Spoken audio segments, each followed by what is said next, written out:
নমস্কার, কেমন আছেন সবাই? আশা করছি সবাই খুব ভালো আছেন।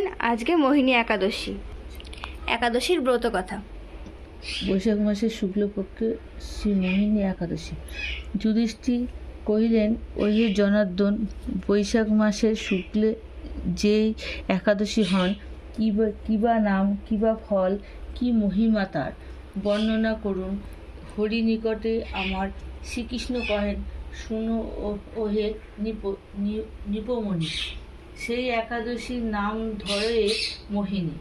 মহামুনি বশিষ্ঠের স্থানে যে ভূপতি পূর্বে রামচন্দ্র জিজ্ঞাসেন, ওহে মহামুনি, সর্বব্রত মধ্য যেই ব্রত শ্রেষ্ঠ গুণী, সর্ব দুঃখ সর্বপাপ যাতে ক্ষয়, সেই উপদেশ মোরে করুন নিশ্চয়। রাঘবের প্রশ্ন শুনি মহর্ষি বশিষ্ঠ তাহাকে কহেন, ওহে রঘুকুল শ্রেষ্ঠ, আপনার পরম মঙ্গলময় নাম গ্রহণে পাতক নাশ লভে মোক্ষধাম। তথাপিও সর্বলোকহিতের কারণ অত্যুত্তম এক ব্রত করিব কীর্তন। শুক্লা একাদশী তিথি বৈশাখে মোহিনী ব্রতের উত্তম নাশে পাতকের খনি। এ বিষয়ে আছে এক পূর্ব ইতিহাস, সংক্ষেপে করিব সেই কাহিনী প্রকাশ। সরস্বতী তীরেতে নগরী ভদ্রাবতী, দ্যুতিমান নামে তথাকার নরপতি। ধনপাল নামে এক পরম সুকৃতি, বিষ্ণুভক্ত বৈশ্য তথা করেন বসতি। ব্যয়িত করিয়া আপনার বহু ধন, জনহিতকর কার্য করেন সাধন। জলসত্য, অন্নসত্য, পুষ্পফল দান, কূপ সরোবর আদি করেন নির্মাণ। দাতব্য চিকিৎসালয়, শ্রী বিষ্ণু মন্দির নির্মাণ করেন ধনপাল ধর্মবীর। সমান ও দ্যুতিমান মেধাবী সুকৃতি, ধৃষ্টবুদ্ধি নামে তার 5টি সন্তুষ্টি। তার মধ্য ধৃষ্টবুদ্ধি খল অতিশয়, পর পীড়া দায়ক সে সকল সময়। মদ্যপান, জীব হিংসা, বেশ্যাসক্ত আর নানান অধর্ম প্রচারে লিপ্ত কুলাঙ্গার। পাপচিন্তারত, সদা পাপ পরায়ণ, করে সদা অতি ঘৃণ জীবনযাপন। বিষ্ণুভক্ত আর মহাধার্মিক পিতার পুত্ররূপে জন্মিলে এমন কুলাঙ্গার, তাহার স্বভাব দূর করিবার তরে পিতা আর ভ্রাতাগণ বহু চেষ্টা করে। কোনো ফল না হইলে যথেষ্ট শাসনে, শেষে ত্যাগ করিল গৃহ হতে বিতারণে। আত্মীয় স্বজন কেহ না দিল আশ্রয়, পথে পথে ঘুরে তবে হয়ে নিরাশ্রয়। ক্ষুধায় জ্বালায় বড় হইয়া কাতর, সেই দুর্মতি চৌর্যবৃত্তি ধরে অতঃপর। রাজার প্রহরীগণ তারে ধরে তবে, বারবার মুক্তি পায় পিতার গৌরবে।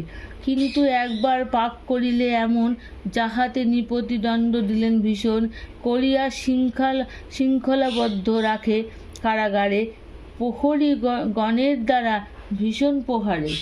অবশেষে করি তার বিচার রাজন, চিরতরে রাজ্য হতে দিল নির্বাসন।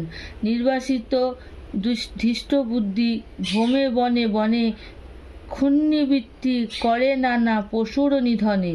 এই মতো বহুতর করে পাপাচার, ক্রমেতে বার্ধক্য দশা উপস্থিত তার। একদিন সেই দুষ্ট কোন পুণ্য বলে, মহামুনি কৌণ্ডিন্যর আশ্রমেতে চলে। সেই কালে গঙ্গাস্নান করি তপোবন, আদ্যবস্ত্রে আশ্রমে করেন আগমন।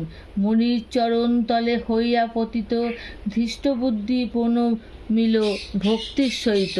মহর্ষি আদ্যবস্ত্র হতে জল বিন্দু, তার অঙ্গ স্পর্শে ধ্বংস হল পাপ সিন্ধু। এত রূপে নিষ্পাপ হয়ে কহে মুনিপতি, হে ব্রাহ্মণ আমি মহাপাপী দুরমতি। কোনো উত্তম প্রায়শ্চিত্ত যদি রয়, অনায়াসে যাতে সর্বপাপ হবে ক্ষয়, তাহলে বলুন, মরে যা হয় বিহিত, সেই প্রায়শ্চিত্ত হব দুঃখ বিবর্জিত। পর দুঃখে কাতর কণ্ডিন্য তপবন, শরণাগতের প্রতি কহেন তখন, বৈশাখ মাসের শুক্লপক্ষেতে মোহিনী নামে একাদশী, সর্বপাপ বিনাশিনী। বিধিমতো যাতে তাহে যদি কর উপবাস, জন্ম জন্ম সঞ্চিত পাতক হবে নাশ। একাদশী ব্রতের বিধান অতঃপর, ফলাফল তাহাকে কহেন মুনিবর।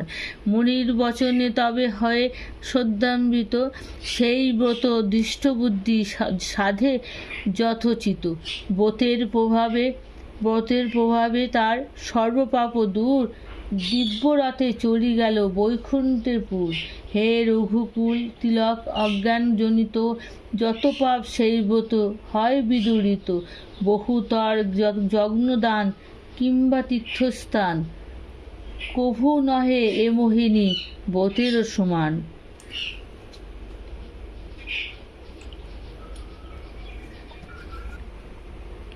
ভিডিওটি ভালো লাগলে অবশ্যই চ্যানেলটিকে সাবস্ক্রাইব করে পাশে থাকবেন। রাধে রাধে। আজ আসছি, আবার দেখা হবে নতুন আরেকটি ব্লগে।